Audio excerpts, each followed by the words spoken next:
দিয়েছি, এই ইসলাম ও দেশের জন্য আবার রক্ত দেব ইনশাআল্লাহ।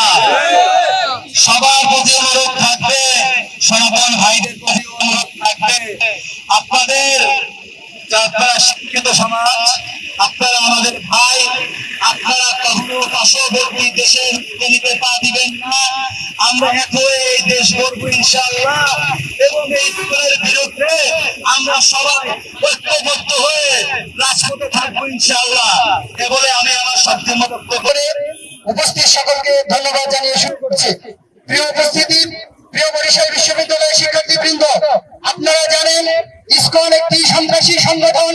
তারা বাংলাদেশে দাঙ্গা হাঙ্গামা লাগিয়ে দেশটাকে একটা অস্থিতিশীল পরিবেশ সৃষ্টি করে যাচ্ছে।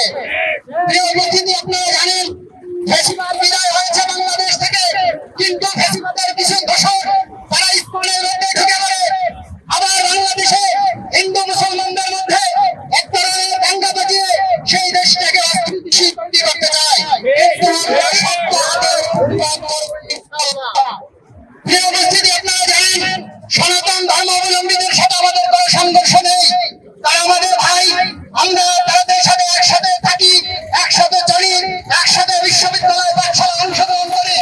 সনাতন ভাইদের বলবো, আইএস যেমন মুসলমানদের সংগঠনের নাম দিয়ে বিশ্বে সাংগঠনিক কর্মকাণ্ড চালাতে যাচ্ছে, আমরা এর প্রতিবাদ করছি, আমরা তাদেরকে বয়কট করছি।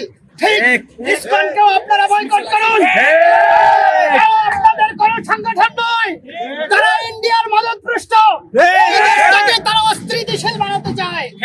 আপনাদের সাধারণ হিন্দুদেরকে তারা একটা সন্ত্রাসীদের মুখে ফেলে দিতে চায়, বাংলাদেশে আপনাদের অস্তিত্বের হুমকির মধ্যে নিয়ে যেতে চায়। সুতরাং সনাতন ভাইদেরকে বলবো, এই সন্ত্রাসী সংগঠনকে আপনারা বয়কট করুন। বাংলাদেশ সরকারকে বলবো, ইসকনকে আপনারা নিষিদ্ধ করুন।